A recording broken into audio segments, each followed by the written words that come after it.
ചിന്തയിലേക്ക് നമ്മുടെ ശ്രദ്ധ തിരിക്കാം. മാർക്കോസിന്റെ സുവിശേഷം 10-ാം അധ്യായം 46 മുതൽ 52 വരെയുള്ള വാക്യങ്ങൾ ഒരാൾക്ക് ശബ്ദം ഉയർത്തി വായിക്കാം.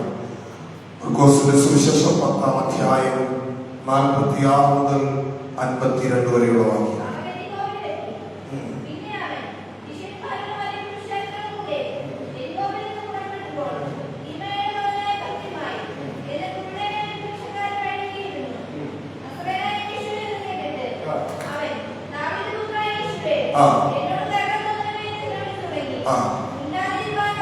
മിണ്ടാതിരിപ്പാൻ പലരും അവനെ ശാസിച്ചിട്ടും ദാവീദുപുത്രാ എന്നോട് കരുണ തോന്നണമേ എന്ന് അവൻ ഏറ്റവും അധികം നിലവിളിച്ചു. അപ്പോൾ യേശു നിന്നു അവനെ വിളിപ്പീനെന്ന് പറഞ്ഞു. ധൈര്യപ്പെടുക, എഴുന്നേൽക്ക.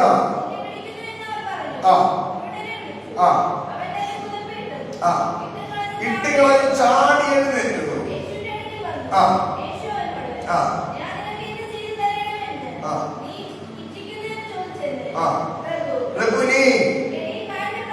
റബ്ബുനി എനിക്ക് കാഴ്ച പ്രാപിക്കണമെന്ന് അവൻ പറഞ്ഞു.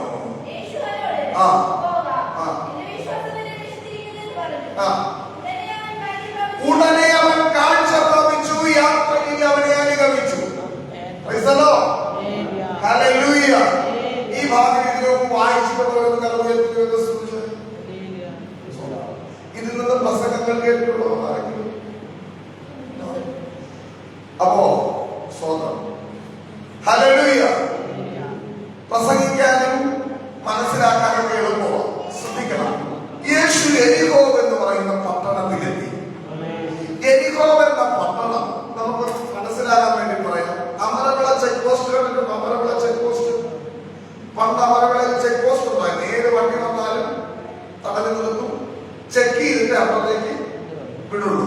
ടാക്സ് അടയ്ക്കാനില്ല ചോടെ പലതിനും എന്നതുപോലെ ഒരു ചെക്ക് പോസ്റ്റ് ആയിരുന്നു എരിഹോ. എരിഹോവ് ഒരു ചെക്ക് പോസ്റ്റ് ആണ്. വരുന്നവരും പോകുന്നവരും ഒക്കെ എരിഹോവിൽ ഇറങ്ങണം. അവരവിടെ നികുതി പണം അടച്ച് കരമടച്ചെങ്കിൽ മാത്രമേ അങ്ങോട്ടോ ഇങ്ങോട്ടോ പോകാൻ കഴിയുള്ളൂ. അത്രയ്ക്ക് വലിയൊരു വ്യാപാര കേന്ദ്രമായിരുന്നു ഇത് എരിഹോ.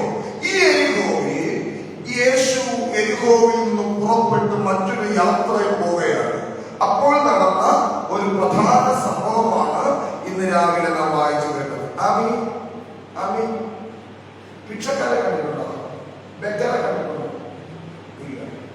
ഇന്നത്തെ പിള്ളേർക്ക് കാണാൻ കഴിയില്ല. കാരണം നമ്മളെക്കാളും നാടൻ ശൈലി പറഞ്ഞ അടിപൊളിയായിട്ടാണ് ഇപ്പോഴത്തെ ഭിക്ഷക്കാരൊക്കെ ചെയ്യുന്നത്. നമ്മളെ ഭിക്ഷക്കാരെ കണ്ടിട്ടുണ്ടോ? ഒരു ഭിക്ഷക്കാരന്റെ കൈകാര്യം വീട്ടിൽ വരാറുണ്ടോ? ഭിക്ഷക്കാരെ അവിടെ വരാറുണ്ടോ? ഭിക്ഷക്കാരെ നിങ്ങളുടെ അല്ലെങ്കിൽ വീടുകളിൽ ഭിക്ഷക്കാർ ഭിക്ഷകർക്ക് വരാറുണ്ടോ? ഉണ്ടെന്നോ ഇല്ലെന്നോ? വരും. ഭിക്ഷക്കാർ വരുമ്പോ നിങ്ങളുടെ പേരെന്താണ് നമ്മളെ വേണ്ടി ചോദിച്ചിട്ടുണ്ടോ? എന്ത് നമ്മൾ ഒരാളെ കണ്ട ആദ്യം ചോദിക്കില്ലേ പേരെന്താണ്? എന്നിട്ട് ഈ വരുന്ന ഭിക്ഷക്കാരോട് പേര് ചോദിക്കാത്ത അതിന് ഭിക്ഷകാരിക്കാരാണ്. നമ്മുടെ പേരറിഞ്ഞിട്ട് നമുക്ക് പ്രത്യേകിച്ച് ഒരു ഗുണവും അതുകൊണ്ടാണ് നമ്മൾ പേര് ചോദിക്കുന്നത്. പക്ഷെ ഇവിടെ ബൈബിളിൽ എഴുതി വെച്ചു, തിമായിയുടെ മകനായ ബർത്തിമായി എന്ന കുരുടനായ ഭിക്ഷക്കാരൻ. അവന്റെ ജോലി പറഞ്ഞു, അവന്റെ പേര് പറഞ്ഞു, അതുകൊണ്ട് തീർന്നില്ല, അവന്റെ അപ്പന്റെ പേര് പറഞ്ഞു. ഞാനിങ്ങനെ ഈ ഭാഗം പഠിച്ചു വന്നപ്പോൾ ഞാൻ ചിന്തിച്ചു, കർത്താവ് എന്തിന് ഇങ്ങനെ പറഞ്ഞു? ബർത്തിമായുടെ കാര്യം മാത്രം പറഞ്ഞപ്പോഴേ ബർത്തിമായുടെ അപ്പന്റെ പേര് പറയുന്നില്ല. അതിനെ പഠിക്കാൻ തുടങ്ങിയപ്പോൾ ഒരു കാര്യം മനസ്സിലായി. ബർത്തിമായി എന്ന വാക്കിന്റെ അർത്ഥം നിങ്ങൾ ശ്രദ്ധിച്ചു കേൾക്കണം. എപ്പോഴെങ്കിലും ഏതെങ്കിലും സമയത്തൊക്കെ എനിക്ക് ചോദിക്കാം. ബർത്തിമായി എന്ന വാക്കിന്റെ അർത്ഥം തിമായിയുടെ മകൻ. എന്താ? തിമായിയുടെ മകൻ. തിമായി എന്ന വാക്കിന്റെ അർത്ഥം പ്രഭു എന്നാണ്. പ്രഭു, റിച്ച് മാൻ, പ്രഭു എന്നാണ് തിമായി എന്ന വാക്കിന്റെ അർത്ഥം. ഒറ്റ വാക്കിൽ പറഞ്ഞാൽ ബർത്തിമായി എന്ന് പറഞ്ഞാൽ സൺ ഓഫ് റിച്ച് മാൻ, പ്രഭുകുമാരൻ. വേറെന്താ? പ്രഭുകുമാരൻ. പക്ഷെ ജോലി എന്താ? ഭിക്ഷാടകൻ. പലപ്പോഴും നമ്മുടെ ഈ അവസ്ഥ ഇങ്ങനെ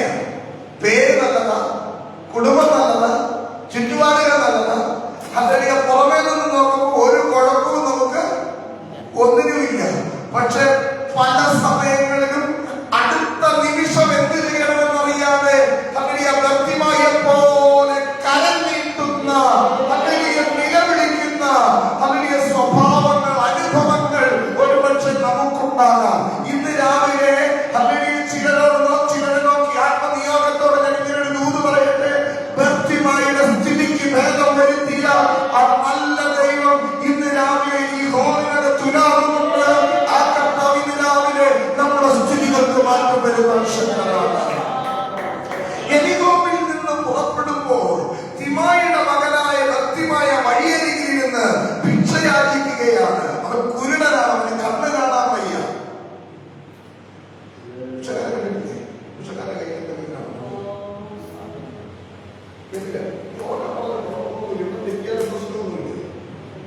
അഴുക്ക വസ്ത്രങ്ങളുണ്ട്, പിന്നെ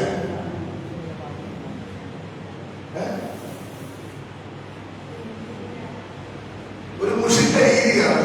അടുത്ത് നല്ല പെർഫ്യൂമിന്റെ മണം ഉണ്ടാവും അല്ലെ. ഒരു പാത്രം കാണും, ചേർച്ചയില്ലാത്ത പലതരം ചെരുപ്പുകൾ കാണും, ഒരു വലിയ പാട്ടക്കെട്ട് കാണും, ഒരു വടി കാണും അല്ലെ. ഇവരോട് ചോദിക്കും ഇതൊക്കെ എവിടെ നിന്ന് കിട്ടിയതാ? അവർ ഞാനിരിക്കുന്ന തെരുവിൽ നിന്ന് എനിക്ക് കിട്ടിയതാ ഇതൊക്കെ. യേശു എരിഹോവിലൂടെ പോകുമ്പോ നസ്രയനായ യേശു അവിടെ പോകുന്നതെന്ന് കേട്ടപ്പോ കണ്ടില്ല, കേട്ട് കഴിഞ്ഞപ്പോ ഈ ഭിക്ഷക്കാരൻ ഭിക്ഷ ചോദിക്കുന്നത് നയനെ ഇപ്പോ ഒരു ഭിക്ഷക്കാരൻ്റെ കൂടെ പോവുകയാണെങ്കിൽ ആമിങ്ങോട്ട്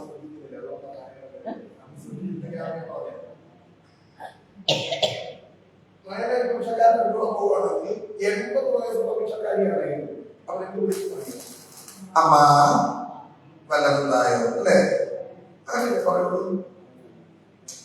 80 വയസ്സുണ്ട്.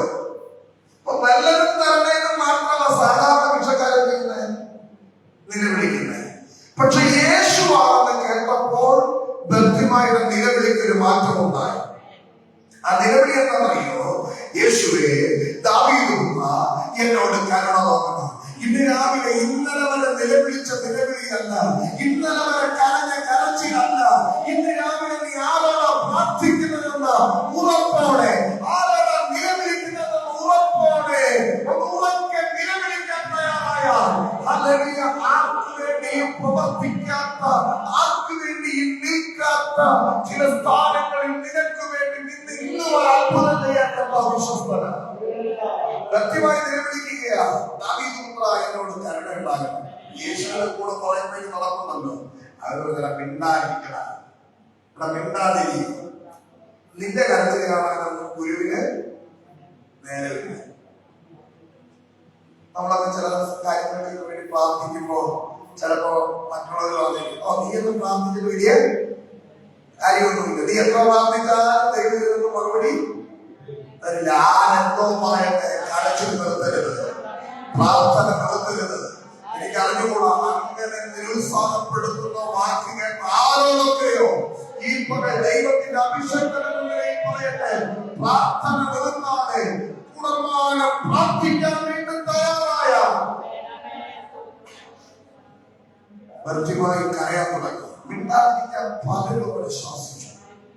ഭർത്തിമായി പറയാനുണ്ട്, ഇന്ന് ഞാൻ കരഞ്ഞാൽ ഇപ്പൊ പോകുന്നത് ഈ തെരുവിലൂടെ കടന്നു പോകുന്ന, എന്റെ വഴിയിലൂടെ കടന്നു പോകുന്ന ഒരുവരിന് പകരം എന്റെ കൂടെ ഉണ്ട്, എന്റെ അടുത്തുണ്ട്. അവന്റെ മുമ്പിൽ ഞാൻ കരഞ്ഞ ഇനി ഒരിക്കലും ഞാൻ എന്ത് ചെയ്യേണ്ടി വരില്ല, കരയേണ്ടി വരില്ല. അതേസമയം ഇവന്മാരുടെ വാക്ക് കേട്ട് ഞാൻ കരയാതിരുന്ന ആയുസ്സിൽ എന്റെ കണ്ണിൽ നിന്ന് കണ്ണീര് തോന്നില്ല. ഇത് മനസ്സിലാക്കിയ ഭർത്തിമായി മറ്റാരും ശ്രദ്ധിക്കാതെ ഉറക്കെ നിലവിളിക്കാൻ തുടങ്ങി. ഈ രാവിലെ കേൾക്കുന്ന സാഹചര്യങ്ങളെ നോക്കരുത്, ചുറ്റുപാടുകളെ നോക്കരുത്. നമുക്ക് സ്തോത്രം പറയാനും പാടാനും അനുകൂലമായ സാഹചര്യം അല്ലേലും ചുറ്റുപാടുകളൊക്കെ പ്രതികൂലമാണേലും നമ്മുടെ ഏറ്റവും അരികിലൂടെ കടന്നു പോകുന്ന ദൈവ സാന്നിധ്യത്തെ തിരിച്ചറിഞ്ഞാൽ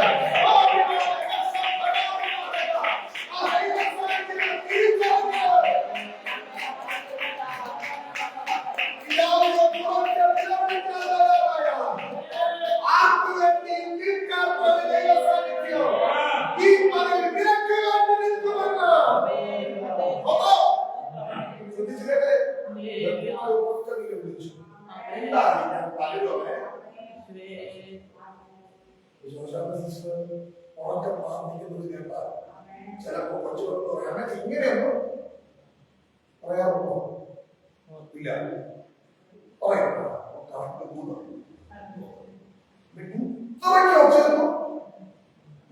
ഇങ്ങനെയൊന്നും പ്രാർത്ഥിക്കേണ്ട കാര്യം. പക്ഷെ ഭക്തിമായി ഇങ്ങനെ പ്രാർത്ഥിച്ചാൽ എന്ന സ്ഥിതി എന്ത് ചെയ്യും? മാറും. എന്റെ സ്ഥിതി മാറും. ഈ ഞായറാഴ്ച പകലിൽ ഈ മാസത്തിന്റെ അവസാന ഞായറാഴ്ച കർത്താവനുവദിച്ച വരുന്ന ഞായറാഴ്ച ഒരു പുതിയ മാസത്തിലേക്കാണ് നടക്കുന്നത്. 7 മാസം സ്ഥിതി മാറുന്ന ഒരു മാസമാകട്ടെ. 7 മാസത്തിന്റെ സ്ഥിതി മാറുന്ന ഒരു മാസമാകട്ടെ.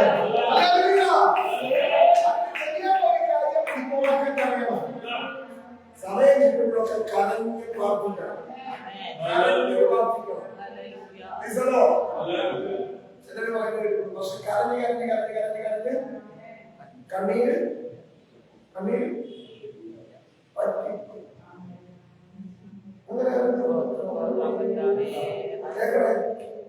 കണ്ണീർ കെട്ടി പറ്റിയ അടുത്ത സെക്കൻഡിൽ നമ്മൾ മരിച്ചു. ആശ്വാസമില്ല. മെഡിക്കൽ സയൻസ് പറയുന്നു കണ്ണീർ കെട്ടിയും ഉമിനീർ കെട്ടിയും പറ്റിപ്പോയാൽ ആ മനുഷ്യനെ ജീവിച്ചിരിക്കുന്നു. അതുകൊണ്ടാണ് ചിലർക്ക് തൊണ്ടയ്ക്ക് ഓപ്പറേഷൻ കഴിയുമ്പോൾ ഉമിനീർ കെട്ടിയില്ല, ശരിക്കും പ്രവർത്തിക്കില്ല.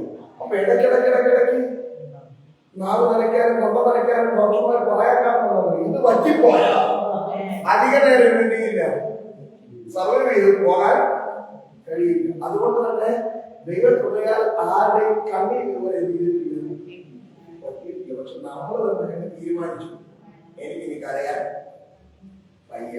അവൻ ഞാൻ ചെയ്യും എന്റെ കണ്ണീർ പറ്റിയില്ലെന്ന് പറഞ്ഞാൽ അല്ലല്ല, ദൈവസന്നിധിയിൽ ഒരു കൊച്ചു കുഞ്ഞിനെ പോലെ കരയാൻ ഇടയ്ക്ക് എനിക്കറിയും. ഇന്ന് നിലവും കരഞ്ഞു, നിലവിനും കിട്ടി, അതുകൊണ്ട് നിലവും കരഞ്ഞു, ഇടയ്ക്കിടയ്ക്ക് കരയും. ഈ ഇതുപോലത്തെ ദൈവസന്നിധി കരയാമോ? കരയുമെന്നല്ല, കരഞ്ഞെന്നാണോ? ഓക്കെ, അപ്പോ ഒന്ന് ഉറക്കെ ദൈവസന്നിധി കരയാമോ? അങ്ങനെ കരയാം. ശ്രദ്ധിച്ചു കേൾക്കണം. മിണ്ടാതിരിക്കാൻ പലരും കരയുന്ന ഭക്തിമായി വീണ്ടും ഉറക്കെ നിലവിളിച്ചു. അവിടെ പറയുന്ന വാക്യം അപ്പോൾ യേശു നിന്നു.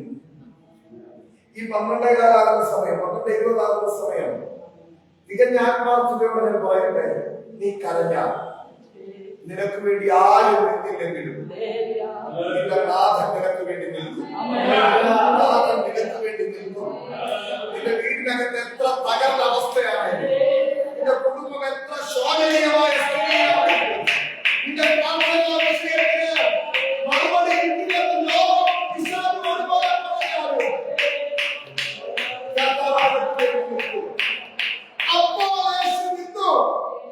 നിന്നിട്ട് പറയാ അവനെ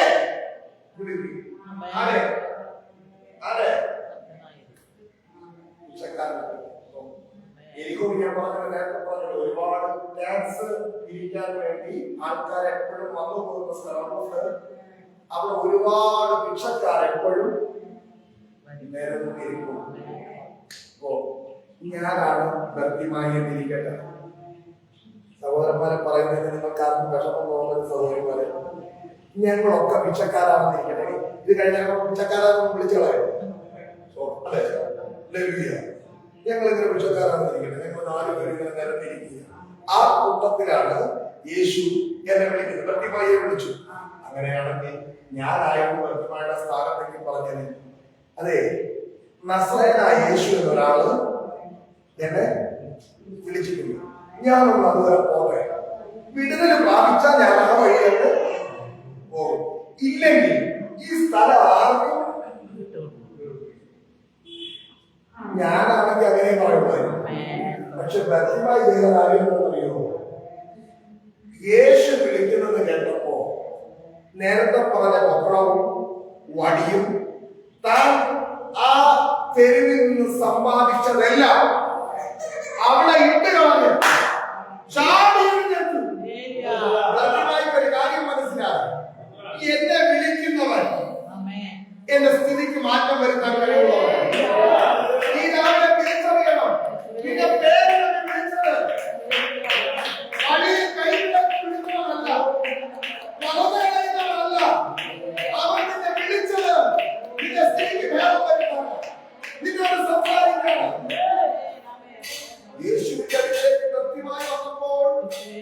അവനോട് ചോദിക്കുക, ഞാൻ നിനക്ക് എന്ത് ചെയ്തു തരണം? കൃത്യമായി പറഞ്ഞിരിക്കും, കാഴ്ച പ്രാപിച്ചു.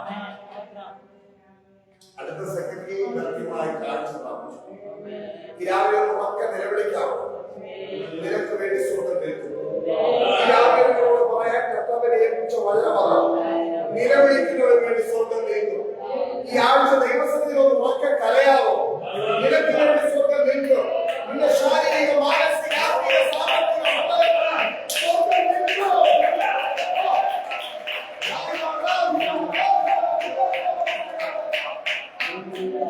കർത്താവ് നിങ്ങളുടെ സ്ഥിതി മാറും. കർത്തൃകരങ്ങളിലേക്ക് എത്തിക്കാം. എല്ലാ കടലും ദൈവസ്ഥിതി നടക്കും. വ്യക്തിമായിട്ട് വേണ്ടി നിന്നവൻ, വ്യക്തിമായി പേര് വിളിച്ചവൻ, പ്രഭുകുമാരൻ എന്ന് പേരുള്ളവനെ അവന്റെ പേര് പോലെ അവന്റെ സ്ഥിതിക്ക് മാറ്റം വരുത്തിയവൻ ഈ രാവിലെ നമ്മുടെ സ്ഥിതികൾക്ക് എല്ലാ കടലും ദൈവസ്ഥിതി നടക്കും. ഒരുമിച്ച് നമുക്ക് ദൈവസ്ഥിതി ഒരുമിച്ച് ദൈവത്തോട് നമുക്ക് അപേക്ഷിക്കാം. എല്ലാവരും എന്നോടെ ഭക്തിമായി നിലവിളിച്ചതുപോലെ ഈ രാവിലെ ഉറക്കെ കരയാം. യേശുവേ, എന്റെ അവസ്ഥ ഇതാണ് എന്ന് പറഞ്ഞ് ഉറക്കെ സമ്മതിക്കാം. എത്ര പേർക്ക് മനസ്സോട് അവർക്ക് വേണ്ടി കർത്താവിന്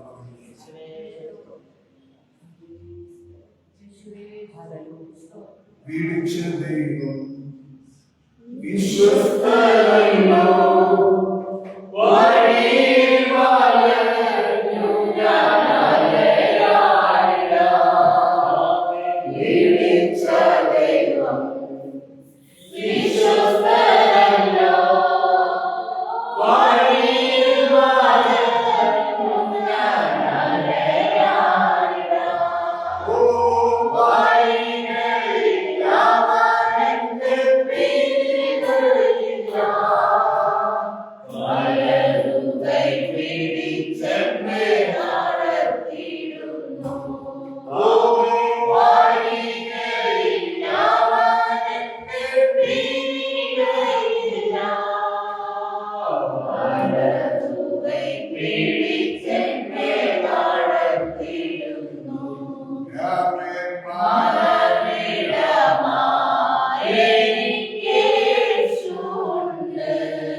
ഈ രാവിലെ ഈ സമയം നമുക്ക് വേണ്ടി നിന്ന് നമ്മെ വിടുവിക്കേണ്ടത്, നമ്മോട് സംസാരിക്കേണ്ടതിന്, നമ്മുടെ സ്ഥിതികൾക്ക് ഭേദം വരുത്തേണ്ടത്. ചില നിമിഷങ്ങൾ ഒരുമിച്ച് പ്രാർത്ഥനയ്ക്കായ സമയങ്ങൾ പ്രിയമുള്ളവരെ, നമുക്ക് കരയണമെങ്കിൽ കരയാം, നിലവിളിച്ച് കരയണമെങ്കിൽ അങ്ങനെ കരയാം. ഇതിനകത്ത് ആരും കാഴ്ചക്കാരായിരിക്കരുത്. നിങ്ങളുടെ സ്ഥിതി അറിയുന്നവർ ഈ രാവിലെ നിങ്ങൾക്ക് വേണ്ടി നിൽക്കുകയാണ്. ഈ മധ്യാഹ്നത്തോടടുക്കുന്ന സമയം നിങ്ങൾക്ക് വേണ്ടി നിങ്ങളുടെ അരികിൽ അവൻ നിൽക്കുകയാണ്. നിങ്ങളെ വിട്ടുപോകുന്നതിന് മുന്നമേ ദാവീദ്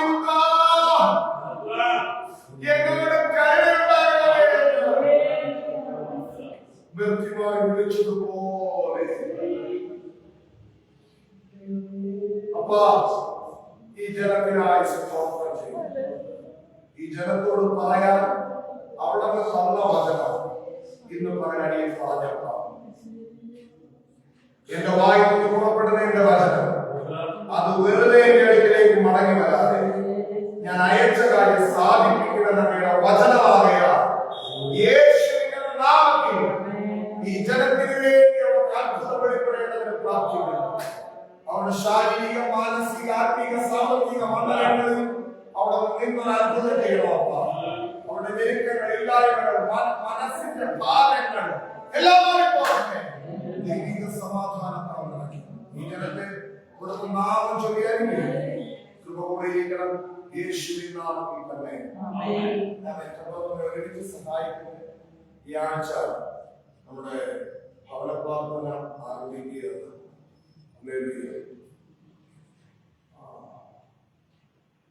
വ്യാഴാഴ്ച ദിവസം ശ്വാസം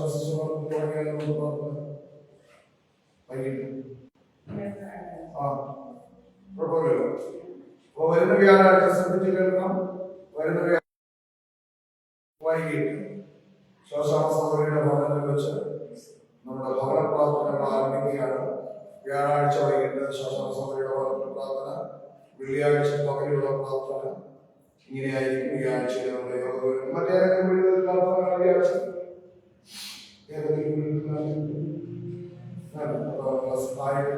കർത്താവിനെ വെച്ചാൽ മൂന്നാമത്തെ ആഴ്ച എന്ന് പറഞ്ഞാൽ ഈ ആഴ്ച ഈ മാസം തീരാണ്.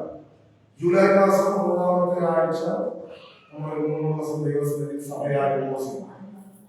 അത് ഇവിടെ വേണോ വീടുകളിൽ വേണോ പിന്നീട് ആലോചിക്കാം. ഏതായാലും ജൂലൈ മാസം നമ്മൾ 3 ദിവസം ദൈവസന്നിധിയിൽ സഭയായി മാറി ഉപവസിക്കും. സന്തോഷമാണല്ലോ. പ്രാർത്ഥനയൊന്നും ഇല്ലാതെ മുൻപോട്ട് പോക്ക് അസാധ്യമാണ്. വേറെ എന്തുണ്ടെങ്കിലും പ്രാർത്ഥിച്ചില്ലെങ്കിൽ കാര്യം നടക്കില്ല. വേറെ ഏതുണ്ടെങ്കിലും ഉപവസിച്ചില്ലെങ്കിൽ കാര്യം നടക്കില്ല. അതുകൊണ്ട് ഉപവസിക്കുന്നതിലും പ്രാർത്ഥിക്കുന്നതിലും ആരും മടി കാണിക്കരുത്. ഒരു നേരമെങ്കിലും ഉപവസിക്കണം. ഒരു നേരമെങ്കിലും ഉപവസിക്കാൻ തയ്യാറാണ്. രാവിലെ ഒരു നേരം ഭക്ഷണം കഴിക്കാമെന്നുള്ള ഒരു നേരമെങ്കിലും എന്ത് ചെയ്യണം? അങ്ങനെ ആയ വിശാല വിശാലികളെ തൊടാൻ കഴിയില്ല. പരീക്ഷകൻ അടുത്ത് വരും, പക്ഷെ പരീക്ഷകൻ നിങ്ങളുടെ മുമ്പിൽ തോറ്റുപോകും. സഹായിക്കട്ടെ. അതുപോലെ നിങ്ങൾ പ്രാർത്ഥിക്കണം. നമുക്ക് ലൈറ്റുകളില്ല.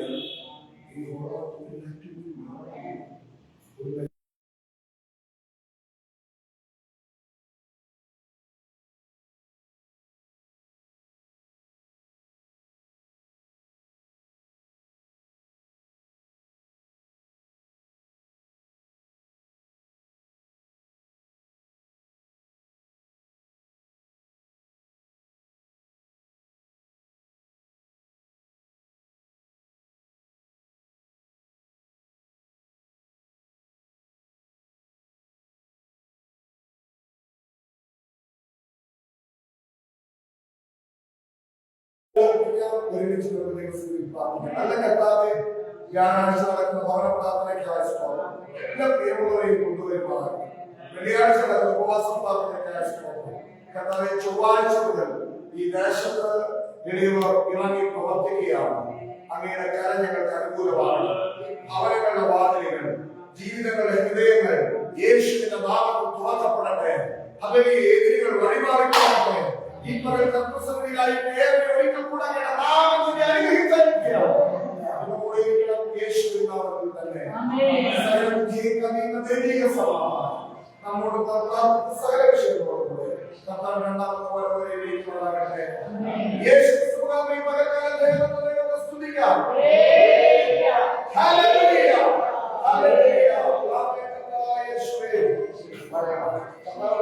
സഹായിക്കട്ടെ. സമാധാനത്തോടെ കടന്നു പോകണം. ദൈവമായ